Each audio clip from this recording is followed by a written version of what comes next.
Seja bem-vindo, Espírito Santo, ocupa todos os espaços da mente, do coração e arranca de nós a sonolência, a incredulidade, tudo aquilo que seja bloqueio para que a semente da Tua palavra venha florescer. Nós te pedimos que o poder do Espírito Santo transforme estas palavras que aqui serão ministradas, que são as Tuas palavras, para que de fato haja mudança, transformação de dentro para fora. Pai, nós não queremos mudanças de performance, nós não queremos mudanças estéticas, até que o Senhor mude dentro de nós. E então o nosso sorriso será diferente, o nosso jeito de andar será diferente, mas nós queremos que o Senhor venha agir na essência, no nosso DNA, na nossa identidade.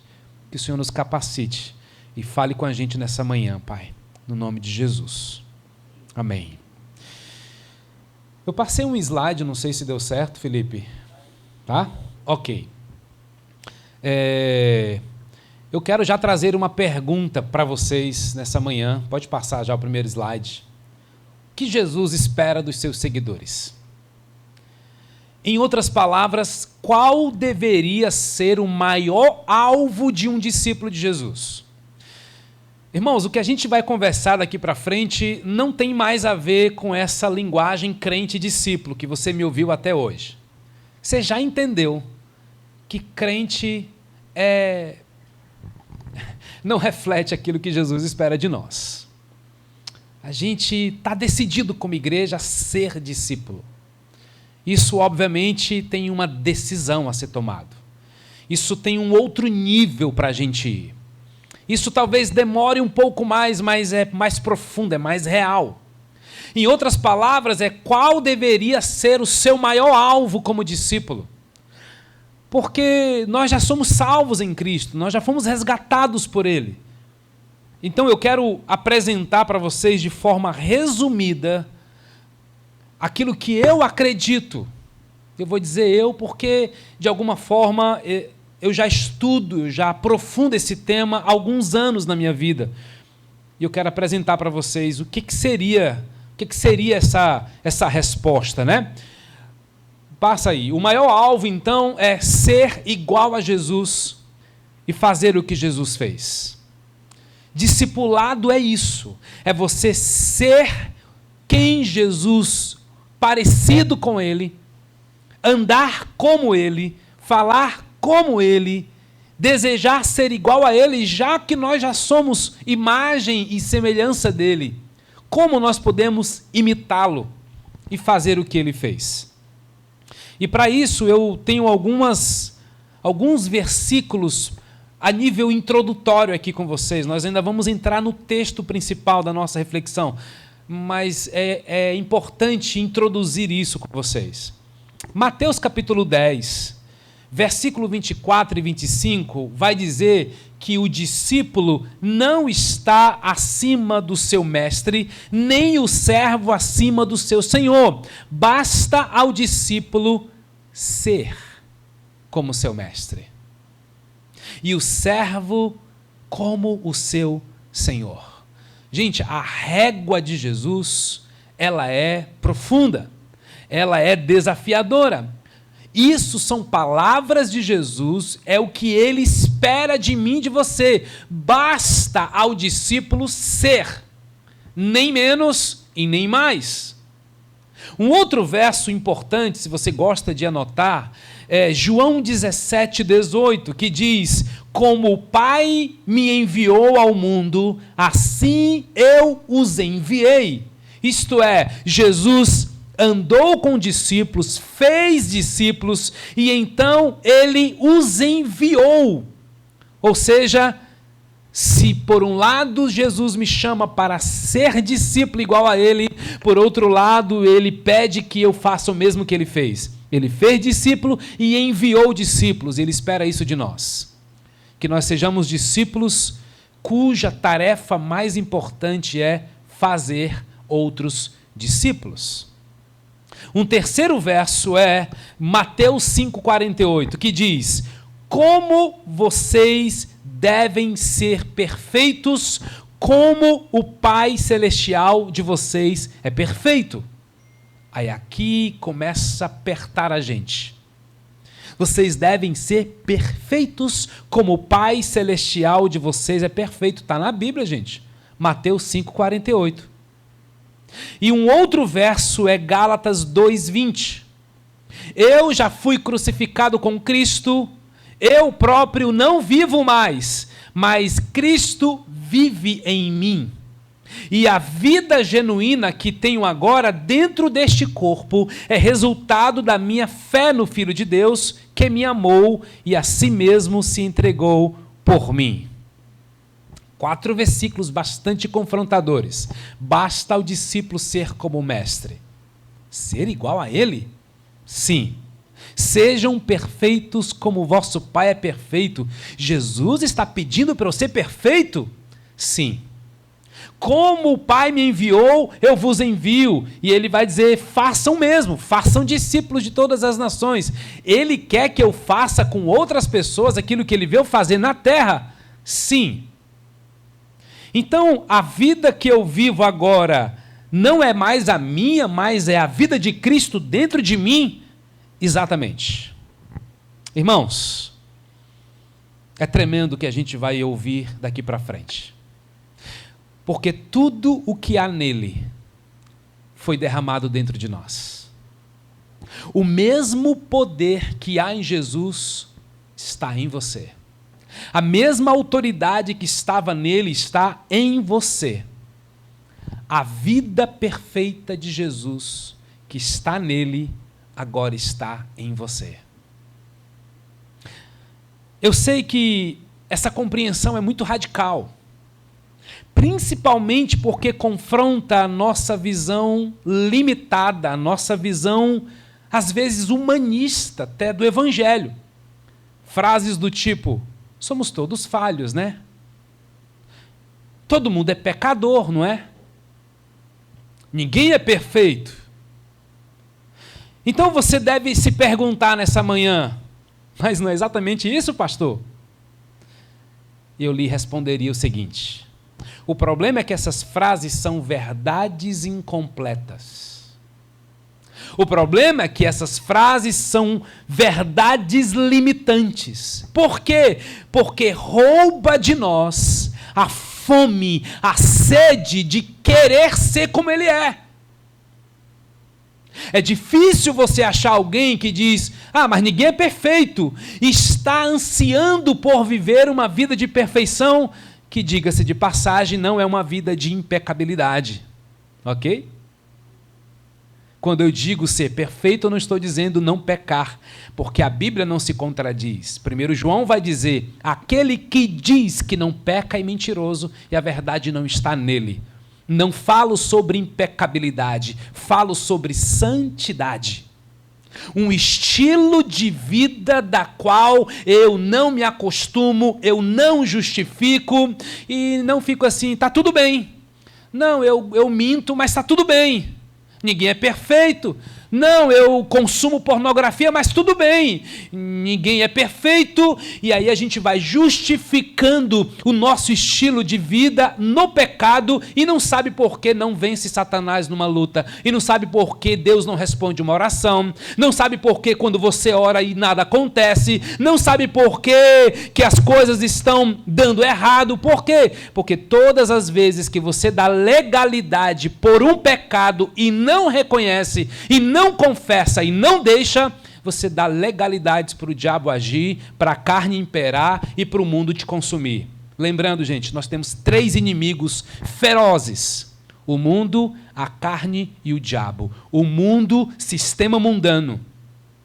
A carne, tua natureza. E o pecado. E o diabo, que luta como um leão, que ruge como um leão querendo tragar você. Deixa eu ampliar mais isso, porque isso é a introdução daquilo que a gente vai conversar.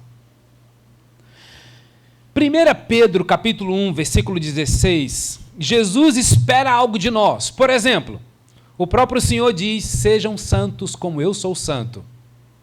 Ué, Em Mateus 5 ele diz, sejam perfeitos como vosso Pai é perfeito, e Jesus está me pedindo para eu ser santo como ele é santo? Ele pede que eu seja santo, mas aí vem um crente e diz, ninguém é santo, pastor. Esse aí só quer ser um santarrão. Porque ele pediu isso de mim, você, e porque a Bíblia diz, sejam santos como eu sou santo, o que isso deveria promover dentro de nós? Culpa? Desistência? Duas coisas importantes. Primeiro, a compreensão de que Deus já me tornou santo. Vocês são geração santa. Gente, santidade é identidade e um jeito de ser. Quanto à sua identidade, Deus já te tornou santo. Quanto à sua justificação, Jesus já te tornou justo. E por causa disso é que você tem acesso ao Pai. Amém, gente? Você está entendendo que não é sobre isso que nós estamos conversando?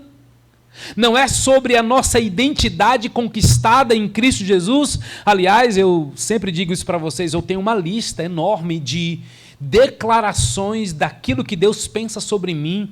Ele diz que eu sou o ramo, que eu sou sal, que eu sou luz, que eu sou perdoado, que eu sou amado, sou justificado, eu sou reconciliado, sou inculpável. Meu Deus, Ele me ama demais. Ele já me tornou santo, ok? Mas o mesmo Deus que me tornou santo no sentido de salvação, agora eu tenho acesso ao santo dos santos, esse mesmo Deus que diz, pois desenvolva a sua salvação tendo um estilo de vida de santidade, porque, gente, a falta de poder que há na vida dos crentes é porque ele é santo, porque Deus o declarou santo, mas o seu estilo de vida não condiz, não é coerente com a santidade de Cristo. Dá para me entender? É quando Deus te justifica e você não vive como justificado. Por exemplo, Jesus diz que nós somos livres. Mas é impressionante a quantidade de pessoas que você conversa que está o tempo todo amarrado ao passado, a sentimentos, a experiências, não viveu libertação, pessoal. E toda hora os relacionamentos são complicados, por quê? Porque lá atrás, e meu pai, e minha tia, e minha avó, e a minha criação, é óbvio que isso é importante, precisa ser tratado, mas tem gente que só vive de passado. Não consegue viver o presente de forma fluida, não se relaciona. Por quê? Porque todo tempo alguém pode tocar na sua ferida. O que dirá olhar para frente, irmãos? O que dirá olhar para frente? Você está disposto a fazer parte de uma comunidade que quer olhar para frente? Nós precisamos de gente que nos ajuda a olhar para frente e dizer assim, eu quero caminhar com gente que quer ser santo. Aí nós vamos começar a ressignificar essa palavra para você tirar um pouquinho do ninguém é perfeito, ninguém é santo. Sim, eu conheço irmãos que buscam viver santidade. Eu conheço pessoas que confessam seus pecados. O que ela está dizendo? Cara, eu pequei no meu particular, mas eu não vou nutrir isso para o resto da minha vida. E você sabia que na confissão vem a cura? Você sabia que tem pecados que não é só contra Deus, é contra o Deus e uma pessoa? E se é contra a pessoa, você pede perdão para outra pessoa da mesma forma que você pede perdão para Deus? Você que agradece a Deus todas as manhãs quando acorda, você também agradece as pessoas que andam com você todos os dias? Você é alguém grato, que tem um estilo de vida de gratidão e não só olha para trás e diz obrigado, Jesus, pelo que o Senhor fez na cruz. Não, mas hoje eu tenho razões para agradecer, gente. Tenho razões para agradecer pela saúde, pela minha família, pela vida da minha esposa, pela vida de vocês, por ter uma voz. Meu Deus, o Senhor me deu tanta coisa, eu quero viver um estilo de vida de gratidão. Se por um lado ser santo é minha identidade, por outro lado, ser santo é minha condição. É isso que Ele quer que eu viva. Isto é, quem vive em santidade sempre terá como busca diária encher-se do Espírito Santo, gente. Ninguém pode viver santidade sem ser cheio do Espírito Santo. O Espírito Santo faz parte do teu dia a dia, do teu linguajar. Vem, Espírito Santo, vem me encher.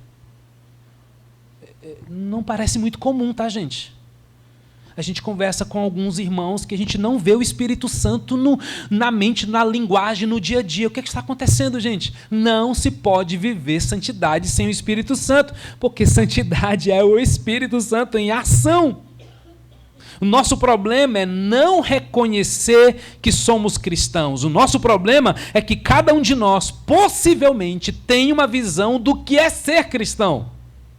E provavelmente nós não encontramos unidade nas respostas, muito menos coerência no real significado bíblico daquilo que nós estamos aprendendo. Então, eu tenho da parte de Deus, nós temos da parte de Deus uma palavra que vai ajudar muito você a compreender tudo isso que a gente está falando aqui. Se você for para a lista de Gálatas capítulo 5, as obras do Espírito e as obras da carne, você vai ver que tem coisas muito feias nas obras da carne. A dissensão, o ciúme, a inveja. Tudo isso é real, pessoal. Mas também tem a lista das evidências de alguém cheio do Espírito Santo. Amor, alegria, paz, amabilidade, fidelidade, mansidão, domínio próprio, certo? Tudo isso são evidências de que tem uma vida cheia do Espírito Santo. Mas a partir de onde eu gostaria de ajudá-los a compreender melhor como viver essa vida de um discípulo? Através dessa expressão, ser discípulo de Jesus. Ser discípulo de Jesus, irmãos, esse é um dos temas centrais da minha vida.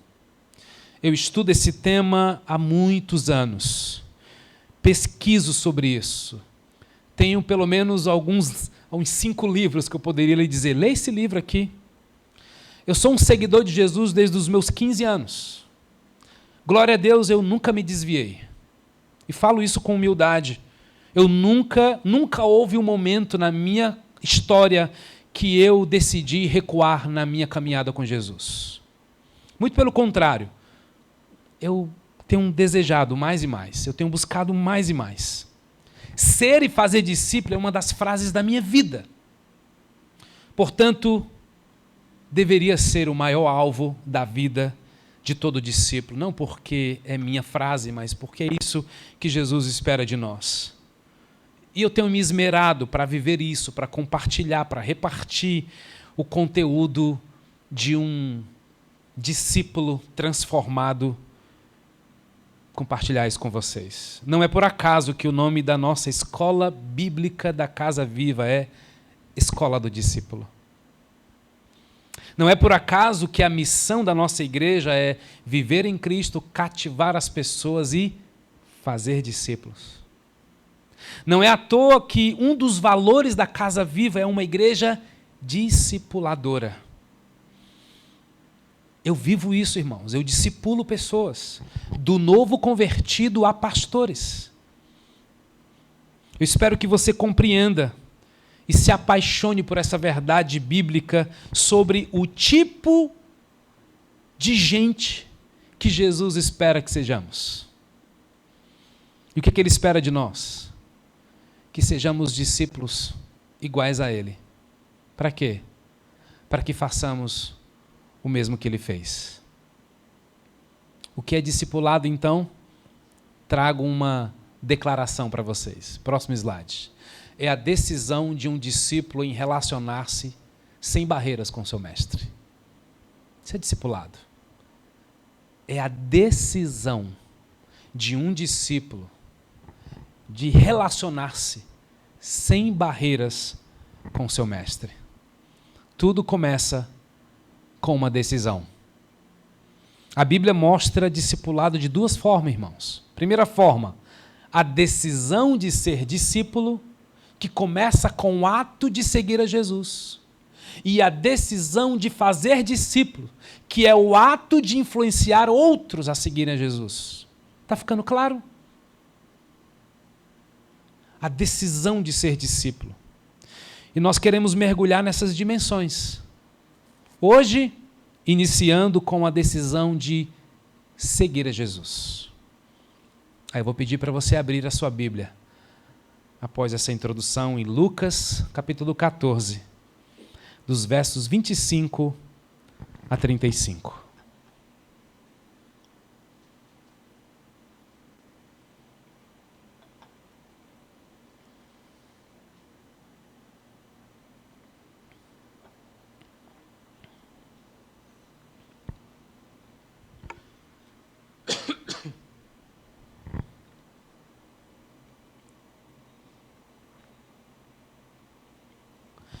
Lucas capítulo 14, dos versos 25 a 35.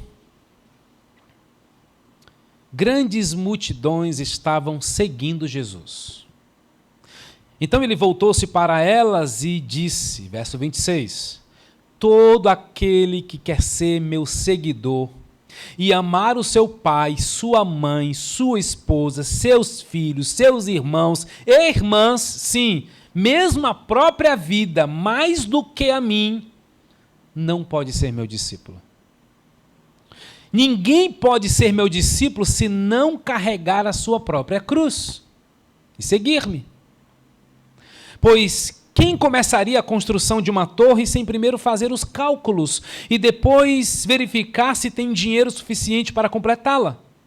De outra forma, só poderia completar os alicerces e não completaria a obra. E todos os que vissem o que aconteceu iriam rir dele e dizer, estão vendo aí aquele sujeito ali? Começou aquela construção e ficou sem dinheiro para terminá-la. E qual é o rei que algum dia pensou em ir à guerra, sem primeiro sentar-se com seus conselheiros e discutir se seu exército de 10.000 homens é capaz de derrotar os 20.000 homens que vêm marchando contra ele? Se acharem que não, enquanto as tropas inimigas ainda estão longe, enviará uma comissão para combinar as condições de paz. Assim, ninguém pode ser meu discípulo se não renunciar a tudo que possui. A decisão de ser um discípulo começa com o ato de seguir a Jesus. E para a gente entender isso, irmãos, nós precisamos analisar esse texto, que claramente nos mostra qual é o custo da decisão que está por trás. O custo de seguir a Jesus é grande, meus irmãos. Porém, o custo de não segui-lo é ainda maior. Em geral, custo fala de decisão daquilo que precisamos tomar na vida, e as decisões precisam de cálculos. A gente precisa calcular mesmo, se daremos conta de assumir a nossa decisão. E aqui não são cálculos materiais, ela inclui tempo. Aqui são cálculos que incluem meu caráter, minha energia, meus relacionamentos. Há um custo. Não é para te trazer peso, é para te trazer libertação. Porque não tem coisa pior do que você estar caminhando com Jesus há 30 anos e fingindo. Não faz sentido você caminhar com Jesus há 20 anos e sua vida não ter poder. E a gente não vê transformações, gente. Não faz sentido. Não faz sentido você não acreditar nem na oração que você faz. Não faz sentido. Não faz sentido você não ter frutos da sua caminhada com Jesus. Ou mesmo aquilo que você vive com Jesus afetar somente a você. No máximo a sua família. Não faz sentido, porque tudo que Deus nos dá é para derramar. Qualquer pessoa que passar por você deveria sentir o aroma de Cristo na sua vida. Qual é o custo da decisão de ser um discípulo? Nós vamos tirar as respostas do próprio texto. Primeira, amar a Cristo mais que todos. Orlando, fala de novo. Qual é o custo mesmo da decisão de seguir a Jesus? Primeiro, amar a Cristo mais que todos. Verso 26. Todo aquele que quiser ser meu seguidor e amar o seu pai, a sua mãe, sua esposa, seus filhos, seus irmãos e suas irmãs, e a si mesmo a sua própria vida, mais do que a mim, não pode ser meu discípulo. Irmãos, isso foi uma coisa que me pegou na minha juventude. E eu louvo a Deus, porque essa foi uma das frases que eu e Vanessa usamos um para o outro. Nós queremos casar com alguém que ame mais a Jesus do que você. Nesse caso, eu queria casar com alguém que ama mais a Jesus do que a mim. E aí é um ponto que muda tudo, irmãos. Porque se você está casado com alguém que não ama Jesus, eu sei que você passa grandes dificuldades. Eu sei que você tem grandes lutas em casa. E a sua vida cristã está aí buscando em Deus o testemunho para transformá-lo, para contagiá-lo. Tudo bem, a vida é assim e a gente vai aprender a mudar isso. Eu sei quantos de vocês viveram mudanças radicais na vida do seu esposo, na vida da sua esposa. Por quê? Porque lá atrás você não considerou isso. Amar a Cristo mais do que a todos. Os seus filhos precisam saber que você ama mais a Jesus do que eles.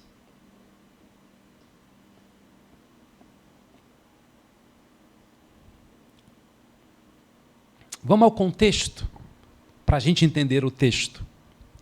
O texto começa dizendo uma grande multidão e acompanhando Jesus. E eu preciso gastar um tempinho nessa expressão multidão, irmãos, porque ela vai nos confrontar e ela vai nos ajudar a entender a pessoalidade da nossa relação com Cristo.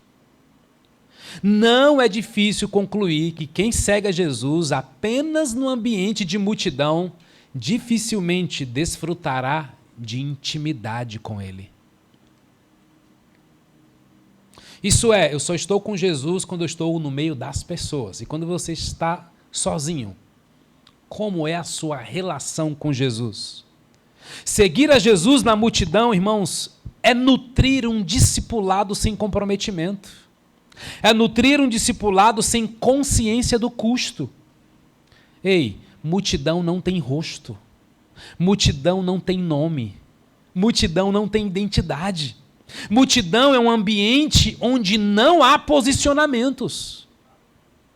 Multidão é um ambiente de zona de omissão. Multidão é lugar onde a gente se perde.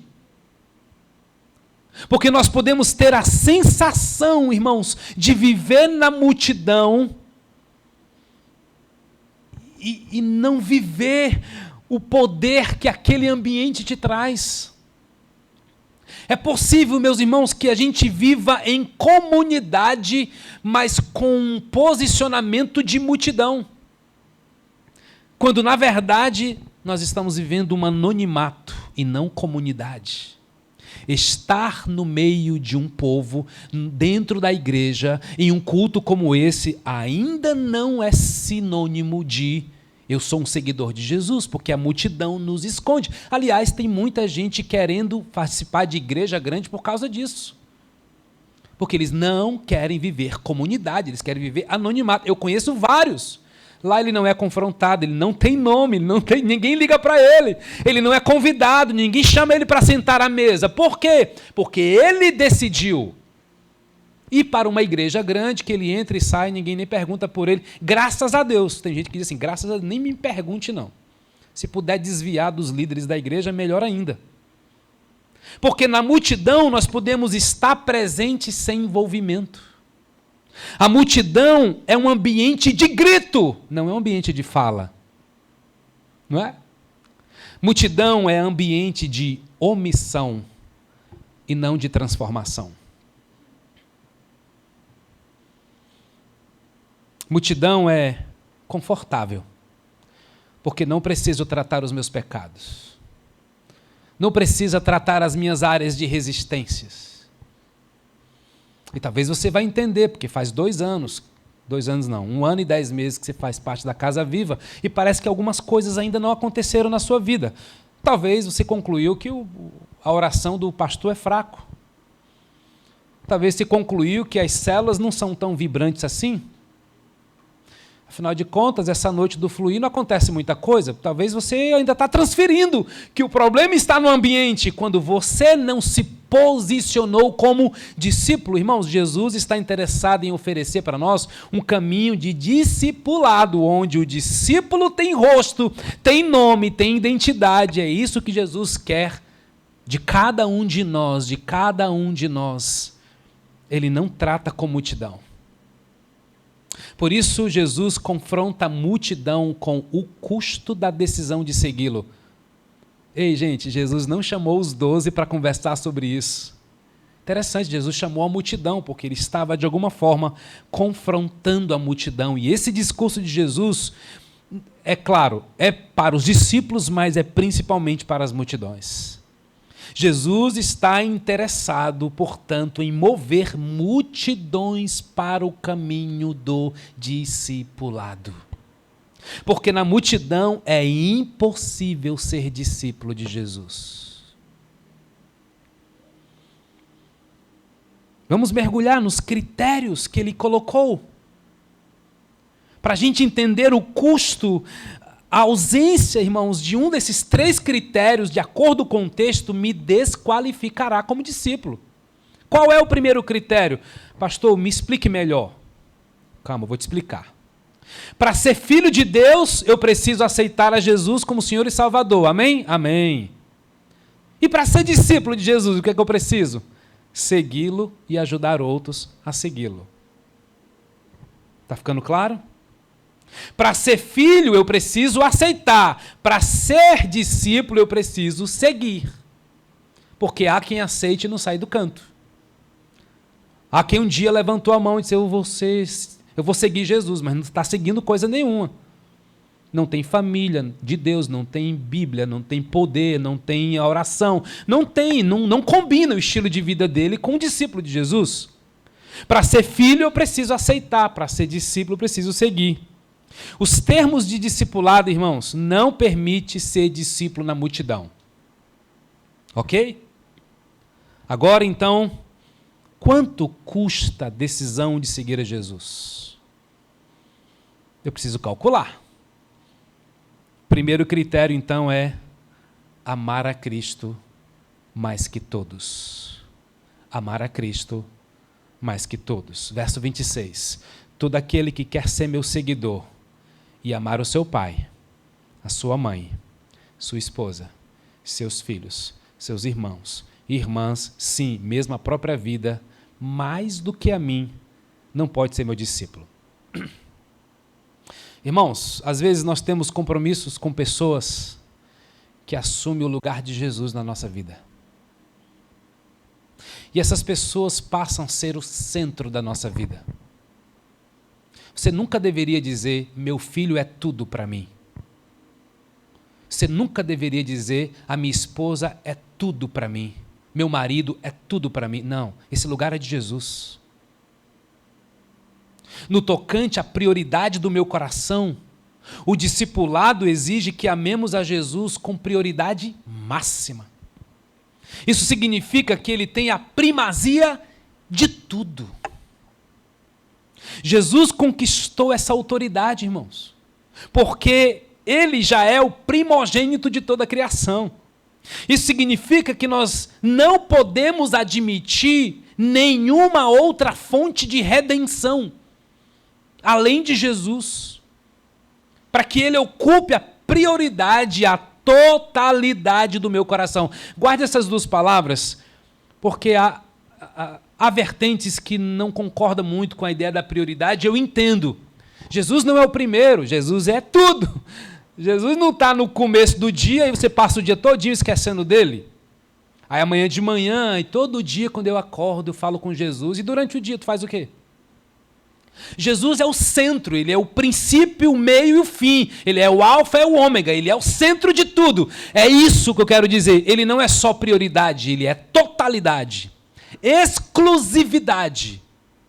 Por isso, o melhor do seu dinheiro é para Jesus, o melhor da sua energia é para Jesus, o melhor do seu tempo é para Jesus, o melhor da sua família é para Jesus. Você convida Jesus à mesa com a sua família. Por mais maravilhosa que seja a nossa família, mas quem nos redimiu do pecado foi Jesus. A primazia, irmãos, não é a negação da nossa família. É o reposicionamento do lugar que eles nunca deveriam ter saído. E Cristo tem que ser o primeiro. Jesus está preocupado com a nossa intensidade, com a nossa prioridade. O texto não está dizendo para não amar a família, ok? Seria uma contradição. Mas que Cristo seja o seu amor maior.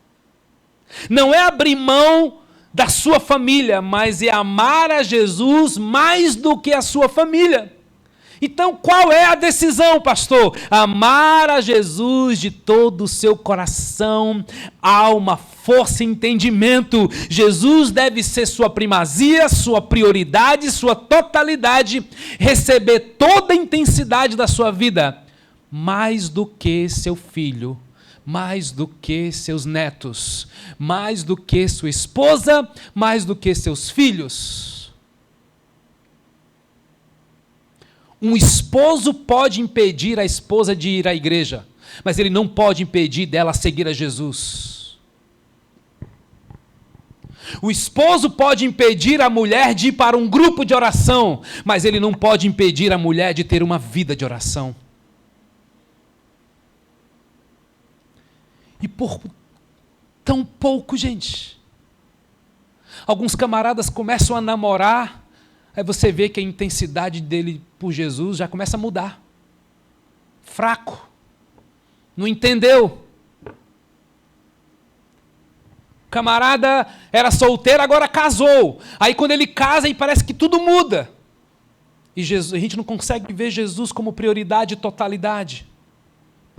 Falo como quem caminha com alguém, não como julgamento de multidão, ok? Falo com propriedade. Isso aqui não é julgamento. É discernimento de quem caminha com pessoas.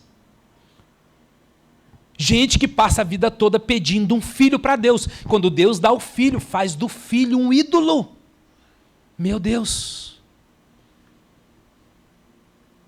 Gente que ora pedindo um emprego, um trabalho, uma resposta, um milagre, uma promoção no seu trabalho. Até que quando Deus dá, ele esquece da Bíblia, da igreja, de Deus, da oração. Gente, o que é isso, pessoal? Qual é o custo da decisão de seguir a Jesus? Você está entendendo um pouco mais o que é ser discípulo? Eu louvo a Deus, irmãos, por ter uma família que me inspira a isso. Eu louvo a Deus, irmãos, por estar casado com uma mulher que ama mais a Jesus do que a mim. Eu louvo a Deus, irmãos, porque às vezes eu provoco ela para ela me dar respostas, mas ela escolhe o silêncio, porque Jesus disse para ela, fica em silêncio, não responde esse homem. É porque ela está amando mais a Jesus do que a mim.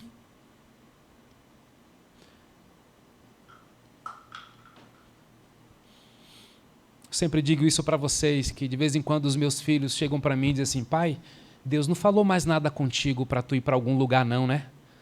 Eles ainda estão apreensivos se o papai vai mudar de cidade de novo. Porque de alguma forma eles sabem que se Deus falar comigo, eu vou obedecê-lo.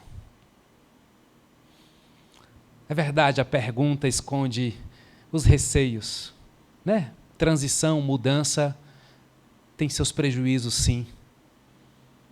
Mas eles reconhecem que esse papai aqui escuta a voz de Deus. E aí? Está decidido a amar a Jesus mais do que sua esposa? Porque Jesus pegou pesado aqui, tá, gente? Ele não colocou empresa, ele não colocou o teu beach tênis, ele não colocou a tua corrida, certo? Ele colocou logo, foi tua mulher, teu filho. Meu Deus, é pesado demais, gente, mas tem que pregar a palavra de Deus, né? Não é não ame sua família, é ame a Jesus mais do que a sua família. Esse é o primeiro critério. Quer ser discípulo de Jesus? Ame mais do que tudo e do que todos. Sabe que eu amo essa expressão, amarás, pois, ao Senhor teu Deus de todo. Porque eu reputo que a grande maioria de vocês amam Jesus. A grande pergunta é, você o ama de todo o coração? Qual é o nível do seu comprometimento de amor com Jesus? Com que facilidade você negocia tempo com Ele? Ou você é daqueles que faz um devocional, um versículo da Bíblia, e alguém escreveu a Bíblia para você entender melhor? Irmãos, eu não sou contra devocionais. Eu sou contra você colocar o devocional na frente da Bíblia. Não faça isso. Leia a Bíblia. e acredite que o professor dos professores vai falar ao seu coração. Aí depois você lê um livro.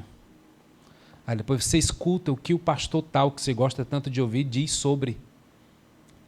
Leia a palavra de Deus. Segundo critério, carregar sua própria cruz. Verso 27. Ninguém pode ser meu discípulo se não carregar sua própria cruz. Carregar a cruz, irmãos, subtende-se um certo tipo de sofrimento. No sentido de que colocar Jesus em primeiro lugar na sua vida vai gerar alguns conflitos no seu mundo interior. O seu egoísmo vai ser confrontado se você decidir ser discípulo. Porque ele vai esperar de você mais generosidade. Se você tem um estilo de vida de avareza, se você se tornar um discípulo de Jesus, ele vai te confrontar a ser mais generoso. É nesse sentido que carregar a cruz é pagar o preço de abrir mão das coisas que você gosta. E ele vai trazer conflito, sim. Por exemplo, alguém que tem um estilo de vida orgulhoso vai ter que aprender a pedir mais perdão, pedir mais ajuda, e nessa hora vai causar desconfortos, já vai gerar um certo sofrimento, uma crise. Há um certo tipo de sofrimento, porque Jesus vai nos pedir algo onde ele vai colocar os seus relacionamentos em crise. Por exemplo, religiosidade e cristianismo. Se você faz parte de ambientes de pessoas muito religiosas, você vai sofrer, porque o religioso está sempre te taxando, te julgando, te comparando, e isso é terrível. Agora, se você está caminhando com gente que vive o cristianismo na sua essência, na sua pureza, você vai entender que é mais leve andar com Jesus, porém não sem custo, ok? Porque quando a gente vai a Jesus, ele está dizendo assim, vinde a mim, eu sou manso e humilde de coração.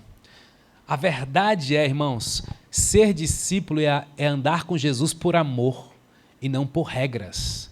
É andar com Jesus por devoção e não por obrigação. Gente, aqui está a chave que vai mudar tudo. E sabe de uma coisa? Não é problema meu o nível do teu amor por Jesus. Você tem tanta consciência da sua relação com Ele que Ele mesmo vai te guiar, vai te proteger.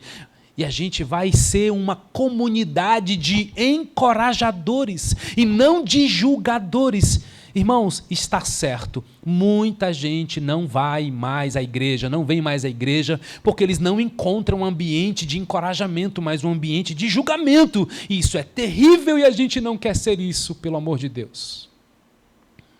A gente não quer julgar você pela estética, pela agenda, teus dons. Não. Você não será julgado pelos seus dons. Você vai prestar contas com Deus sobre o uso dos seus dons. Não é comigo, não é com ninguém. Quando você fura um compromisso, quando você quebra uma confiança, não é contra o pastor, não é contra a igreja, ou não deveria ser. É contra quem te chamou. Isso é um problema seu. Haverá sim um certo tipo de sofrimento, porque há ainda pessoas que não vivem a verdade, elas escolhem a omissão, porque sabem que não pode mentir. E o que a palavra de Deus diz? Aquele que sabe que deve fazer o bem e não faz, comete pecado. Tiago capítulo 4, não me recordo o versículo. Gente, é tão pecado se omitir quanto fazer a coisa errada. Mas você percebe que na cultura evangélica do Brasil, a omissão tá tudo bem? Não quero perdoar agora não, pastor. Não, eu não quero servir não, pastor. Não, eu não quero dar o dízimo não, pastor. Tá bom? A omissão é tão pecado quanto o ato, irmãos. O que vai acontecer entre nós não é que a gente vai criar um ambiente de fiscais. Misericórdia, chega disso. Nós vamos te estimular, nós vamos te contagiar, porque quem quiser ser discípulo de Jesus vai ter que carregar a sua cruz. Quando eu decidi por Jesus, eu tive perseguição. Quando eu deixei de tocar em banda de forró, também sofri retaliação de pessoas que me amavam. Até para começar a Casa Viva também. E aí? É por Jesus, é por amor a Jesus. Até porque o cristianismo, irmãos, não se preocupa muito com a sua reputação, mas com a sua santificação. Você sabe por quê que tem casamentos que acabam? Tem, entre tantos porquês, é porque o cônjuge não recebe o seu cônjuge como um presente de Deus para santificá-lo. Gente, casamento não é só felicidade. Casamento é santificação. Sim, ela é diferente, graças a Deus. Mas o que acontece hoje? A gente não celebra mais a diferença do outro. A gente se incomoda com a diferença do outro. E é fácil perceber isso. Você tem alguém dentro da igreja insatisfeito com a igreja. Sabe por quê? Porque não aprendeu a celebrar a diferença do outro. Aí transfere isso para o casamento, transfere isso para o filho. É por isso que a gente é capaz de amar um filho mais do que o outro, porque a gente não suporta a diferença daquele filho. Um fala baixinho e você gosta, outro fala gritando e você não gosta. E aí a gente tem que suportar, porque um dia esse que fala gritando vai ser tão bem modelado que ele vai ser um líder de voz potente e vai ser usado para a glória de Deus. Entende que não há certo entre falar alto e falar baixo? Nós somos diferentes. E por que a gente não celebra mais as diferenças? Por que a gente escolhe pela identificação? Eu só sou irmão daquele que eu me identifico. Eu só faço parte de célula de gente que eu me identifico. Aquele é muito diferente. Deixa eu te dizer, por trás dos muito diferentes, há muita santificação de Deus para a sua vida. Há muita transformação de Deus para o seu coração. A sua vida espiritual não vai ser a mesma se você andar com gente diferente. Gente, onde é que tem igreja que prega isso? Porque nas nossas amizades a gente só quer estar perto de quem a gente gosta. Essa aqui é a verdade. Não está na hora da gente se estimular para dizer, meu irmão, é bom você estar num lugar diferente mesmo. Tem momentos que você precisa, aliás, os seus amigos, você pode fazer isso, né? Mas no corpo de Cristo, na comunhão dos irmãos, porque a sua família não é assim. Seu cônjuge é tão diferente. Vai pular fora? Vai fugir? Vai largar? Não. Você vai agarrar ainda mais, não é? Você não faz isso com seus filhos, você não desiste dele, por que você vai fazer isso com sua igreja? A partir do verso 28, irmãos, Jesus vai oferecer aqui duas mini parábolas para expandir esse custo da decisão. E aí ele fala da ilustração de uma construção, de uma torre, e aí depois ele vai falar de um rei. Rapidamente, o que Jesus está associando aqui há um custo para seguir Jesus. Por isso ele usa o ambiente da construção para falar de cálculo e de custo. Depois ele vai falar de uma mini parábola do rei. E qual é a sabedoria do rei para trazer para nós? Sentar para ouvir. Discípulo senta para ouvir. Conselho para quê? Para escolher entre a minha agenda e a estação de Deus. Para abrir mão do meu domínio e aprender a me submeter a Deus. Porque discipulado exige submissão. Qual é o custo da decisão de ser um discípulo? Carregar a sua cruz. Sim, você vai ter crises e conflitos quando você começar a obedecer mais a palavra de Deus. Sim, quando você começar a parar de sonegar, quando você parar de mentir, quando você parar de esconder os seus pecados de estimação, da qual ninguém, isso vai mexer. Mas eu quero te dizer que é para a tua cura, é para a tua transformação. Por isso, ambientes de graça conseguem ser mais profundo na palavra de Deus, porque ela não julga, ela recebe, acolhe e diz, vamos te ajudar, e você vai crescer, e você vai prosperar, nós não vamos desistir de você, contanto que haja quem confesse, contanto que haja quem peça ajuda, porque a pior coisa, e ontem sentado à mesa, né, alguém falou assim, o problema do orgulhoso é que ele nunca se vê orgulhoso, é por isso que você precisa levar um choque. É por isso que você precisa ouvir uma palavra como essa para dizer assim: acorda. Você acha que Deus vai ouvir a oração de orgulhoso? Pastor, mas eu oro tanto. Claro, você não resolveu lá na causa. A Bíblia diz, ela vem te dizendo, Deus resiste aos orgulhosos. Você acha que Deus escuta a oração de orgulhoso? Tem alguém no seu coração que você ainda não perdoou? Você acha que Deus vai te ouvir em tudo? Claro, você não perdoou. Ou então pare de orar a oração do Pai Nosso. Perdoa-nos como temos perdoado a quem nos tem ofendido. E eu sei que são temas que geram crises na gente. Porque às vezes você tem que perdoar quem muito te abusou. Você tem que perdoar quem muito te feriu. Esse é carregar a tua cruz. Por fim, renunciar a tudo que possui. Meu Deus, como falar disso em 5 minutos? É um golpe final, irmãos, essa palavra aqui, para a gente se render. Ele vai tirando do centro da minha vida a minha família, para colocar Cristo. Ele vai tirando do centro da minha vida eu mesmo, em minha agenda.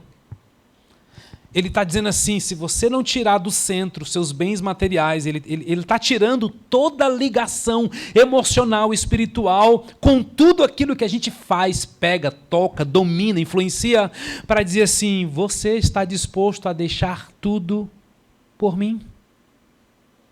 Se eu e você não estiver amando a Cristo mais do que qualquer outra coisa, irmãos, nós não podemos ser discípulos de Jesus.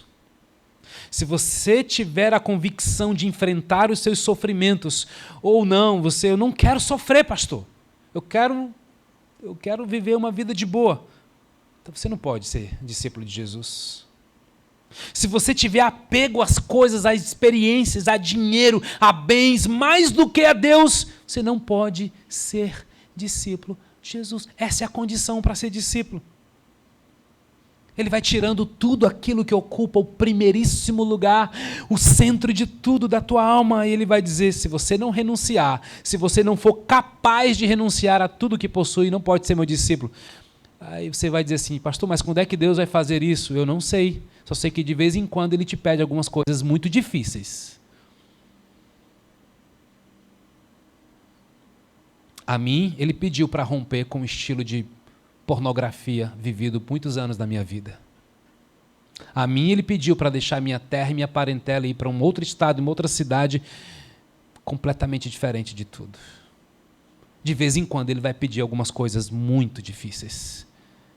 É porque ele quer saber o nível do seu amor. Ele te convida para a presença dele, para a oração. Ele te convida para andar com ele e ele vai vendo o teu coração. Se você negligencia as coisas simples de um relacionamento, o que dirá as coisas mais profundas, hein? Isso mexeu tanto comigo essa semana, irmãos. Mas eu louvo a Deus, porque Ele vai curando a gente, Ele vai confrontando a gente. E, meu Deus, foi muito demorado terminar essa palavra. Foi muito demorado, porque olhar para o texto é isso. Quais são os critérios, Orlando, para ser discípulo? Ame a Deus mais que tudo. Segui-lo a Ele vai ter que passar por um certo tipo de sofrimento. Não porque Ele quer te fazer sofrer, mas porque você vai combater, você vai incomodar pessoas. Gente na sua própria casa vai ficar chateado com você porque você está lendo demais, você está orando demais, você está jejuando demais. Gente, nós vamos incomodar até crentes. Se você não renunciar a tudo que possui, você não pode ser meu discípulo. Feche seus olhos. Vou chamar